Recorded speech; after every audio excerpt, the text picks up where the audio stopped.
Regard costume, you get the attack power increase. She gets 1 additional turn. It's pretty sweet static ability. As far as our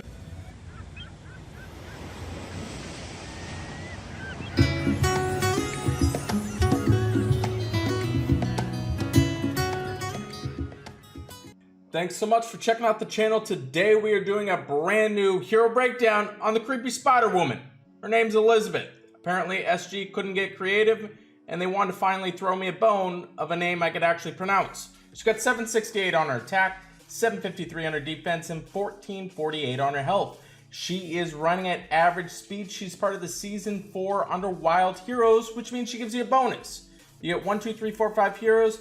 You get anywhere between 25% and 45% chance to spawn an Underwild gem on the board when this hero casts a special skill. The Underwild gem deals 50 damage to a random enemy each turn. She also comes with the static ability to where she increases buff duration. So the duration of the first 3 buffs this hero receives from the special skills is increased by 1 turn. So when she receives something positive, she's going to get an additional turn. So for instance, if you use her with like Regard costume, you get the attack power increase. She gets 1 additional turn. It's pretty sweet static ability. As far as her hero special goes, she deals 175% damage to all enemies, summons a Spider Fiend for all enemies. The Fiend damages the enemies with 43% attack every turn. The Spider Fiend absorbs healing and disappears when it has absorbed health equal to 28% of the target's max health. And the Spider Fiend also gives minus 24% mana generation for its owner for as long as the owner has the Spider Fiend. This effect cannot be cleansed. This video is sponsored by Gemstone Legends, the brand new RPG strategy match 3 game of the year. Empires and puzzle players have been loving this because you can do diagonal moves so you don't get messed over by the board. You can take your 3-star characters and bring them up to 6 stars, and you get equipment you can throw on every single person to make them even stronger. Now's the time to download Gemstone Legends. All you gotta do, click on the link in the description. Make sure you type in my promo code #Anchor_2021 hashtag to get a free epic starter bonus. You get an epic hero, you get 500 gold, 5 gold scrolls, and 300 gems. Thanks again, Gemstone Legends. So in simple terms, she deals 175% damage to all enemies, and then she's gonna throw this new Fiend on, which just gives them damage with 43% attack each turn. And then also is going to be absorbing any health. So anytime they try and heal, the Spider Fiend takes that health, 28% of the target's max health, and then also messes up their mana for as long as they have a Spider Fiend. Seems like a lot of stuff, and she does do a lot of things, and this is probably one of my new favorite characters that I have been playing with. Really awesome. She does a lot of things. She damages everybody. She's got solid attack power at 768, so when she deals damage it definitely hurts. And then it's just an increasing effect to where you just have these Spider Fiends, you mess up their ability to heal, and then you're also messing up their mana, and it just stays forever. So if you're battling against her, keep that in mind. You got to figure out a way to get rid of the Fiends. There's only 2 ways to get rid of a Fiend. You can either heal like it says, so you have to heal at least 28% of the max health, or you can also have a whole bunch of minions bounce off that Fiend, which that is kind of a slow way of doing things. I don't really recommend that. So it does count as a minion. We all know that you can only have 3 minions on your side. So if you want to get rid of Fiends, you can also stack minions to get rid of the Fiend. So it does go away that way. She is a monk class hero, which means that she's kind of dodging out of the way for different abilities coming out at you. So that is definitely relevant and a very big positive to her. If you're looking to throw some emblems on her, the big thing is going to be going on the attack, because the attack is the Spider Fiend. How much damage it's going to be receiving is based on the attack. And you also want to kind of keep her alive. So attack, defense, and health is the recommended path that I would give to you. Always go mana.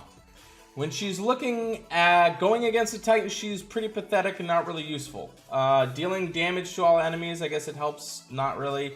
And then Spider Fiend on it doesn't really help out too much. Mana generation is relevant.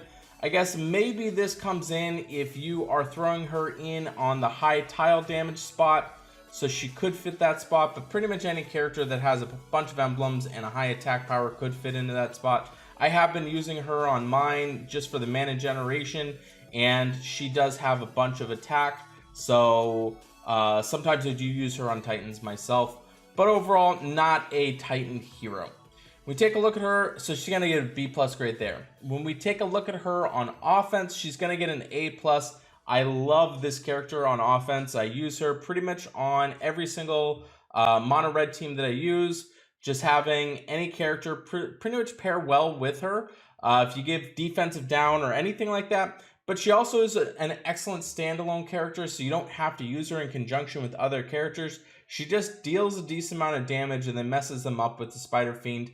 You're not going to get a whole bunch of damage out of the Spider Fiend, but you're really messing them up with the ability to where they can't heal, and then they also get the minus 24% mana generation, which that is super relevant. It really slows them down a ton, and it allows you to be able to have your characters go off a lot faster. So, and especially if they don't have a way to get rid of the Spider Fiend, you just have an infinite case to where they have minus 24% mana generation, and it just sticks that whole battle a lot of times. So I love her on offense. She's going to get the A+ grade.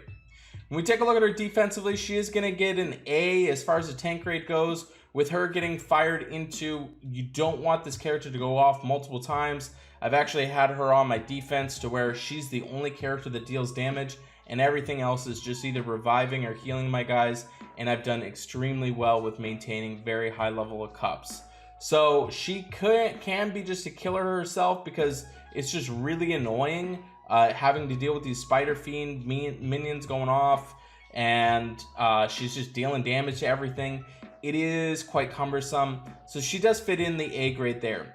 I think that she's best suited in the flank. Now with the new raid formations, this adds an element. I like her kind of taking a decent brunt of the damage, because you want her to go off kind of pretty early, because you want to mess up their mana generation as soon as possible.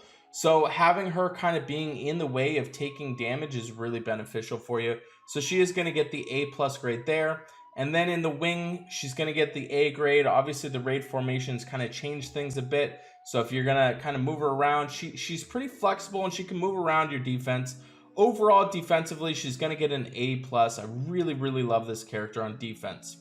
When we take a look at her weekly raid grade, she's going to get an A+ on rush attack. Obviously, you're just messing up their mana, which is really relevant in rush attack, running at very fast speed. You're also dealing damage, and you're making it so they can't really heal efficiently.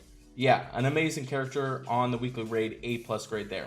On buff, she is going to get the A grade. She doesn't really help out in terms of giving buffs or anything like that, but she just deals damage to everybody at average speed, and that is super relevant.